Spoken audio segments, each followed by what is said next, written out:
بسم الله الرحمن الرحيم وإن كنتم في ريب مما نزلنا على عبدنا فأتوا بسورة من مثله وادعوا شهداءكم من دون الله إن كنتم صادقين۔ یہ سورہ بقرہ کی آیت نمبر 23 ہے، جس کا ترجمہ ہے کہ اگر تم کو اس کتاب میں جو ہم نے اپنے بندے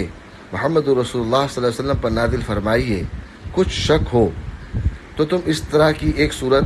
بنا لو، اور اللہ کے سوا جس کو بھی تم اپنا معبود اپنا مددگار سمجھتے ہو ان تمام کو بلا لو اگر تم اپنے دعوے میں سچے ہو۔ اس کے بعد کی آیت ہے سورہ بقرہ کی آیت نمبر 24، فَإِن لَمْ تَفْعَلُوا وَلَن تَفْعَلُوا فَاتَّقُوا النَّارَ الَّتِي وَقُودُهَا النَّاسُ وَالْحِجَارَةُ أُعِدَّتْ لِلْكَافِرِينَ، جس کا ترجمہ ہے کہ لیکن اگر آپ ایسا نہ کر سکو، اور حقیقت یہی ہے کہ تم ہرگز ایسا نہیں کر سکتے، تو یاد رکھو اللہ کی آگ سے ڈرو جس کا ایندھن آدمی اور پتھر ہوں گے، اور یہ کافروں کے لیے تیار کی گئی ہے۔ یہ ان دو آیتوں کا ترجمہ ہے۔ اب اس کو سمجھنے سے پہلے آپ دیکھیں کہ سورہ بقرہ کی جو شروعات ہوئی تھی جس میں کہا گیا تھا الف لام میم ذالک الکتاب لا ریب فیہ، کہ یہ وہ کتاب ہے جس میں شک و شبہ کی کوئی گنجائش نہیں ہے، اس میں کسی قسم کا تردد نہیں ہے۔ بس اسی بات کو اللہ رب العزت اس آیت میں بتلا رہے ہیں، چونکہ اللہ تعالیٰ نے ایمان والوں کے متقیوں کے حالات کو بیان کیا، کافروں کے حالات کو بیان کیا، منافقین کے حالات کو بیان کیا۔ اس کے بعد میں اللہ تعالیٰ نے تمام لوگوں سے کہا کہ اللہ کی عبادت کرو، اپنی کچھ قدرتوں کے بارے میں بتایا، اور یہ بتا دیا کہ اللہ رب العزت کسی بھی طریقے سے اپنے معاملے میں کسی کے محتاج نہیں ہے۔ اب بتا رہے ہیں کہ جو لوگ اللہ کے نبی پر نازل ہونے والی اس کتاب یعنی قرآن مقدس پر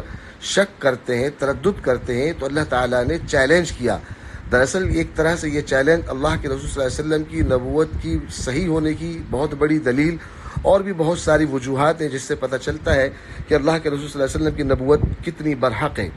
اب دیکھو اللہ تعالیٰ نے یہ چیلنج کیا کہ اگر تم کو یہ شک ہے اور یہ کتاب اللہ کی کتاب نہیں ہے جو جناب محمد الرسول اللہ تم کو پڑھ کر بتا رہے ہیں، تو اللہ رب العزت فرما رہے ہیں چونکہ جناب محمد الرسول اللہ بھی عربی ہیں، قرآن کی زبان بھی عربی ہے، اور تمہاری اپنی زبان بھی عربی ہے، اور تم اپنے آپ میں بہت بڑے فصیح ہو، بلیغ ہو، خطیب ہو، اتنا سب کچھ تمہارے پاس میں ہے، تو اگر تم اپنی بات میں سچے ہو اور اللہ کے اس کلام میں تمہیں تردد اور شک ہے تو تم اس جیسی کوئی ایک چیز پیش کر دو، اس جیسی ایک صورت بنا لو، اس جیسا کچھ تو بنا کر پیش کر دو۔ اور اس کے بعد میں اللہ تعالیٰ نے اس پر مزید دعویٰ بھی کر دیا کہ تم لوگ ایسا ہرگز نہیں کر سکتے۔ تو یہ ایک طرح سے مخاطبین کو اللہ تعالیٰ نے چیلنج کے طور پر پیش کیا اور دعویٰ بھی کیا کہ تمہاری اپنی اہمیت اور تمہارا فخر و غرور اپنی جگہ پر، لیکن یاد رکھنا تم اس جیسی کتاب پیش کرنے سے، اس جیسی صورت پیش کرنے سے، اس جیسی ایک آیت پیش کرنے سے بھی عاجز ہو، کچھ نہیں تم اس کی طرح پیش کر سکتے، حالانکہ اس کی زبان بھی عربی ہے،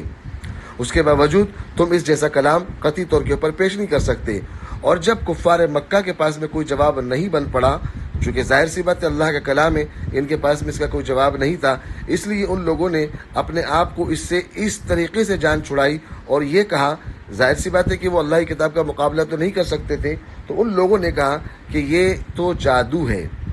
اور یہ کیا بات ہے کہ اس کے اندر تو پہلے کے لوگوں کی باتیں بیان کی جاتی ہیں، ان کی قصے کہانیاں پیش کی جاتی ہیں، فَلْيَأْتُوا بِحَدِيثٍ مِّن مِّثْلِهِ، تو اللہ تعالیٰ نے ان سے کہا کہ اگر اس صورت کے اندر، قرآن کے اندر پہلے کے لوگوں کی حکایات بیان کیے جا رہے ہیں، پہلے کے لوگوں کے واقعات بیان کیے جا رہے ہیں، تو آپ ہی بیان کر دو، فَلْيَأْتُوا بِحَدِيثٍ مِّثْلِهِ إِن كَانُوا صَادِقِينَ۔ پھر اس کے بعد میں فرمایا فَلْيَأْتُوا بِعَشْرِ سُوَرٍ مِّثْلِهِ، اس جیسے کچھ 10 صورتیں ہی تم پیدا کر کے دکھا دو، بنا کر دکھا دو۔ تو یہ اللہ تعالیٰ نے ان کو چیلنج کیا، اور ایک طرح سے یہ ایک معجزہ اللہ کے رسول صلی اللہ علیہ وسلم کے لیے ہے جو قیامت تک باقی رہ گیا، اور اس کے ذریعے اس وقت بھی جو لوگ قرآن کا اور اللہ کے نبی کا اور اسلام کا انکار کر رہے تھے، اور آج بھی جو لوگ قرآن کا انکار کرتے ہیں، اللہ کی وحدانیت کا انکار کرتے ہیں، تو یہ چیلنج ان کے لیے ہے۔ اور اللہ کے نبی صلی اللہ علیہ وسلم کے جیسے دیگر معجزات تھے، دیگر انبیاء کے معجزات تھے، ویسے قرآن بھی ایک معجزہ ہے جس کو اللہ رب العزت نے باقی رکھا ہے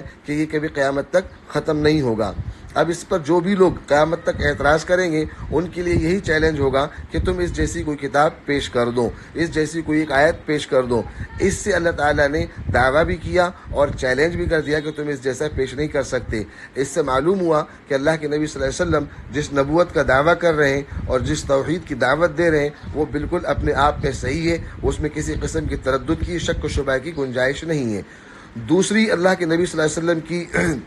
نبوت کے صحیح ہونے کی ایک دلیل اس سے یہ بھی نکل کر آتی ہے کہ اللہ کے نبی صلی اللہ علیہ وسلم کی نبوت کا انکار کرنے والے جو لوگ تھے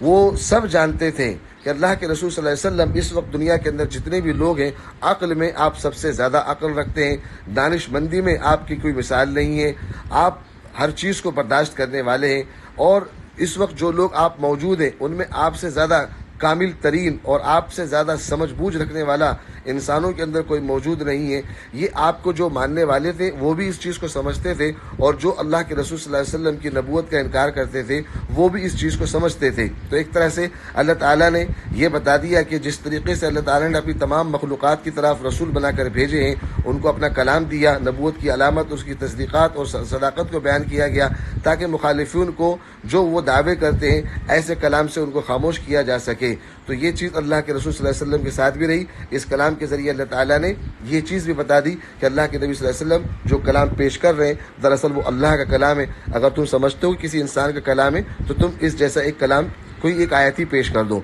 اس کے بعد میں یہ دیکھیں کہ جو آیت بتائی گئی فَإِن لَمْ تَفْعَلُوا وَلَن تَفْعَلُوا، اس میں صاف طریقے سے کہا ہے کہ یہ جو تم سے دعویٰ کیا جا رہا ہے، جو تم کو چیلنج کیا جا رہا ہے قرآن جیسی کوئی چیز بنا کر پیش کرنے کی، حقیقت تو یہ کہ تم ایسا بالکل نہیں کر سکتے، اور جب تم یہ کام نہیں کر سکتے، کسی طریقے سے بھی تم مقابلہ نہیں کر سکتے، غیب کی خبروں کے بارے میں تمہیں کوئی پتہ نہیں ہے، تو یہ بتا دیا کہ یہ اللہ کا کلام ہے، اب بھی وقت ہے، اللہ کی نبی کی نبوت کو مان لو اور جس چیز کی وہ دعوت دے رہے ہیں اس کو تم قبول کر لو، ورنہ یاد رکھو کہ جو جہنم ہے اس کا ایندھن انسانوں کے جسموں کو بنایا جائے گا، اور یہ کافروں کے لیے بڑا دردناک عذاب ہوگا۔ اس طریقے سے اللہ تعالیٰ نے چیلنج بھی کیا، دعویٰ بھی کر دیا، نہ ماننے پر اللہ تعالیٰ نے ان کو یہ بھی بتا دیا کہ تمہارے ساتھ میں کتنا خطرناک معاملہ ہوگا، کتنی غضب اللہ کی پکڑ ہوگی، جس سے بچنا اس وقت تمہارے لیے مشکل ہوگا۔ اور یہ جو کہا اللہ رب العزت نے کہ تم جتنے لوگوں کو چاہو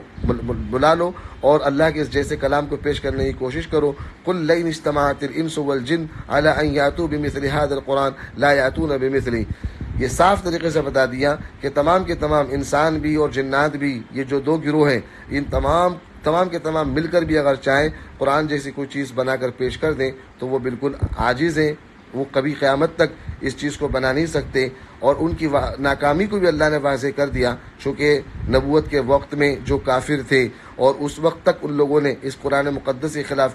مقابلے میں کچھ پیش نہیں کر پائے، اور آج تک کسی نے پیش نہیں کیا، تو یہ قیامت تک کے لیے اس طریقے سے معجزہ بھی بن جاتا ہے کہ کبھی بھی کوئی بھی قرآن کے مخالفت میں تو آ سکتا ہے، لیکن اللہ نے جو دعویٰ کیا ہے اس دعوے کے مطابق وہ ایک لمحے کے لیے بھی قرآن کے مقابلے میں کھڑا نہیں ہو سکتا۔ اسی لیے کہا گیا کہ اگر تم اس کو کسی بھی طریقے سے کر نہیں سکتے ہو تو بہتر تمہارے لیے یہی ہے کہ اپنی عقل کا استعمال کرو اور اللہ تعالیٰ کے فرمان کے مطابق جو نبی کریم صلی اللہ علیہ وسلم بتا رہے اپنی زندگی گزارو، اللہ کی وحدانیت کو تسلیم کرو،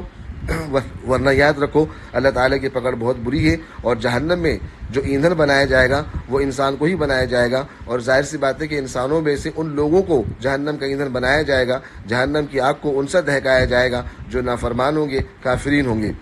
اس کے بعد میں سورہ فاتحہ سے لے کے اب تک کہ جو شروع کا مضمون ہے، سورہ فاتحہ سے لے کر اب تک جو آپ نے مضمون سنا، اس کے اندر جو خاص چیزیں وہ یہ ہے کہ اللہ تعالیٰ نے اپنے نام کی ابتدا کرنے سے کہا کہ اس کے نام کی ساتھ میں کسی بھی کام کا آغاز کیا جائے، اللہ کی تعریف بیان کی جائے، یہ تعلیم سکھائی، ہدایت کے راستے پر چلنے کی اور طرف راغب ہونے کی جو دعا بتائی، اس طریقے سے آپ کو اپنی زندگی گزارنا ہے۔ اس کے بعد میں سورہ بقرہ میں ابتدا میں ایمان کو ذکر کیا گیا اور ایمان والوں کی حالت کو ذکر کیا گیا، پھر کافروں کا ذکر کیا گیا، پھر منافقین کا ذکر کیا گیا، پھر مثالوں کے ذریعے سے منافقین کی اصل تمام نشاندہی کی گئی کہ منافقین کیسے ہیں۔ اس کے بعد میں بتایا گیا کہ اگر آپ نے اللہ کی بات کو نہ مانا تو یاد رکھنا قیامت میں جہنم ہوگی، اور جہنم کے اندر آگ کو دہکایا جائے گا اور اس کے اندر تمہارے جسموں سے اس کا ایندھن بنایا جائے گا۔ اسی لیے اللہ تعالیٰ کے اس فرمان کو مانا جائے اور ہر طریقے سے جناب محمد رسول اللہ صلی اللہ علیہ وسلم جس پیغام کو لے کر آئے اس کو تسلیم کیا جائے. اس کے علاوہ کوئی چارہ کار نہیں ہے. اور اگر ہم تسلیم نہیں کرتے ہیں تو اللہ کیا دردناک عذاب تیار کیا گیا ہے ایسے لوگوں کے لیے جو نافرمان ہیں اور کافر ہیں. باقی انشاءاللہ آئندہ کل.